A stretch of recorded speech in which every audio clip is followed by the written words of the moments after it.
Hello everyone, and welcome back to Age of Mythology Divine Edition. Today, we're going to be taking a look at the first Lakota Age mythic minor god, Wohpe, who is available to both Wii and Unsimaka.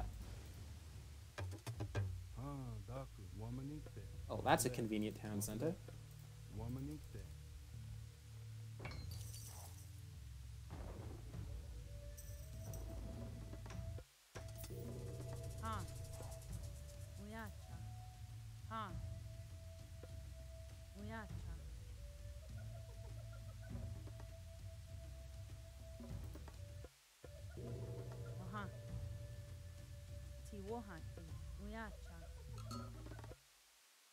Wohpe is the Comet Maiden in Lakota mythology, and her improvements by and large help your medicine women. Wohpe's myth unit is the Weecan, a star person, essentially, and the Weecan is an amphibious myth unit. They are affected by Akasita line upgrades and many other Akasita-specific technologies, and can be transformed at will into a melee form.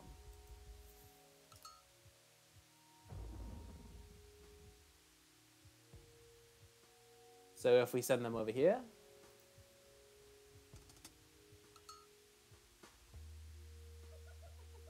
we can attack at range, transform them into melee, which takes a few moments, as they have an animation, and then they now attack in melee. As you might imagine, melee is far better against buildings, and ranged is at range. And I'll demonstrate that they are amphibious, although I don't think you've had any reason to doubt me at this point. But yeah, they are amphibious.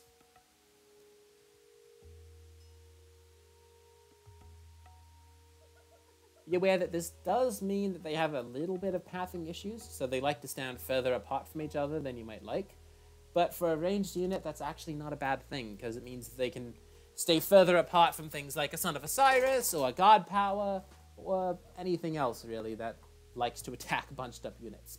Splash damage, for example. Anyways, Wohpe's technologies are Kanumpa, which doubles the speed at which medicine women can heal, and if you recall, they already are very fast healers compared to other heroes, and causes them to slowly generate favor while in combat. The generating favor thing is not the most impactful technology, but the healing actually is, because it allows you to have a couple medicine women in your army, pull your army back, wait for about 10 to 20 seconds, and have a meaningful amount of healing take place. Oh. What will you do? Oh, probably trying to build a market. Sacred Flame tells you Akasita, medicine women, and Weecan the secrets of Rising Star and Red-Cheeked Woman, who we will find out eventually when the history texts are done. So currently there is no history text for any of the Lakota units or technologies, but our Lakota consultant is busily working on that. Oh, I forgot to mention what it actually does. Anyways, it allows them to regenerate health. It's not a fast regeneration, but it is regeneration nonetheless. Falling Star grants you medicine women visions of the Falling Star, which grants them an additional 2 hack damage. This makes them drastically better against buildings, although be aware that this hack damage is not affected by armory improvements or by if you happen to have medicine women that get the line upgrades from the Akasita line upgrades, which is a bonus to, I believe, High Hunt Kaga. Hang on, let me check.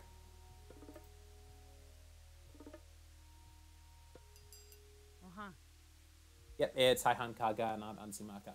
Yeah, if it's High Hunt Kaga, then that would give you that would not give you any additional hack damage. It would just be a fixed 2. Moving on to they're sending villages over there, don't they? Moving on to Wohpe's Akasita unit. Wohpe's Akasita unit is the White Rider. This cavalry has extremely high armor as far as cavalry go. This is without any armory improvements, and it has 40% hack armor and 75% pierce. They also are just generally strong. I mean, we have 1 line upgrade, but it's already at 19 hack damage. These are fantastic cavalry units. And if we get all upgrades,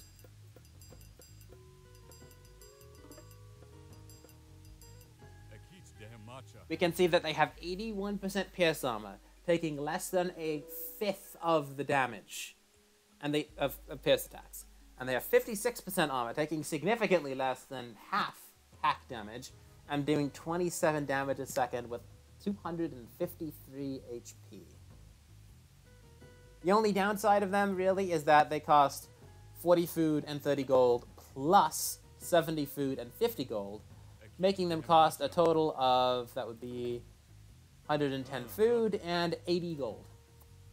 That is quite a bit, especially for a civilization that has difficulty getting gold. But if you can get some champion White Riders, yeah, they're gonna just steamroll all enemy units that do not counter cavalry, essentially. And they'd even do pretty good against buildings. Counters would be things like catapultes, camelry, and, well, I guess just maybe you could try Prodromos if you're Greek, but Prodromos are not the best cavalry counter in my opinion. Cavalry are way better if you want counter cavalry. Anyways, moving on to the final bit of the god summary. Wohpe's god power is Fires of Peace. This god power does area of effect damage to units in the area. If the enemy just decides to sit there, you can do significant damage, but as you might notice, it doesn't do a ton. It barely affects myth units, to be honest with you. They can just leave immediately. It killed the animals of Set fast, because they have low hit points, and it can do okay damage to villagers. If you cast it basically directly on them, you can get them to low health, and if they walk back into it, they're going to die. But as far as destructive god powers go, the destruction is pretty bad. What is good, though, as you can see by this guy, is it regenerates the hit points of your units within the area of effect. This means that while it's not great as a destructive god power compared to things like Earthquake, Lightning Storm, not Fires of Peace, Breaker of Days, which is the god power for Empower and Han, which we'll see, I think, in the next video. But it does make a position essentially undefendable. If you use that god power on a location where you have army, unless if the enemy is completely defeating you at that location, they have to run. And they have to leave. Oh my god, what the hell are they doing here? The AI can be silly sometimes. But yes, this god power is great for securing a location. You need military in that location to benefit from the healing power. You need enemy units in that location, so you're actually doing something with that god power. But this is the single best gold denial god power in the game. You use this on a gold mine, and for 45 seconds, not only can the enemy not gather gold from that gold mine, but you are able to firmly defend that gold mine, losing basically no units if the enemy doesn't bum rush you and sacrifice their entire army, and in general being very annoying. So yeah, if you're trying to gold starve the opponent, this is a fantastic god power for that, because it makes your army unassailable. It also is decent as sort of a budget regeneration. Athena's god power. Why am I blanking on it? Restoration. It's a budget restoration. Its area effect is smaller. It doesn't heal units nearly so quickly, and it doesn't heal units any faster if they stand still.